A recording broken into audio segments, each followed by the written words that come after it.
মাসের পথে তুমি একটু সাবধানে চলাফেরা করবে না, চোখের মাথা খাইছিলা? হ্যাঁ ভাবি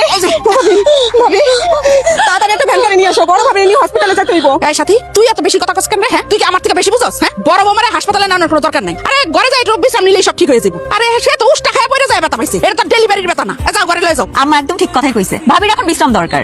ছোট ভাবি এগুলো তুমি কি বলো? বড় ভাবি পেটে ব্যথা কিভাবে ছটফট করতেছে তুমি দেখতেছো না? ভাবি আমার মনে হয় আমার ঠিক কথা কইছে। এই যে আমার মিষ্টি বউটা মাঝে উষ্টা খেয়ে পড়ে যায়, আবার রেস্ট না ঠিক হয়ে যায়। আম্মা কাজ ঠিক মতো করছিল তো? মা, আরে বাবা, তুই বাড়ির সবাই কই? সবাইরে ডাকো। আজকে আমি এর একটু ফয়সালা কইরাই যাবো। তুই কাউরে কিছু খবর না দিয়ে চলে আসলি। আমগরে খবর দিলে তো আমরা তোর এয়ারপোর্টে আনতে যাইতাম। আমি বিদেশ থেকে দেশে আইছি পিকনিক করার জন্য, পিকনিক করার জন্য না। এইটা তুই কেমন কথা কইতাছিস বাবা? আগে সবাইরে ডাকো। কই এই বাড়িতে কি কেউ নাই নাকি? মনের সাথে এই তোরা কই রে? তোরা কি বাড়িতে নাই?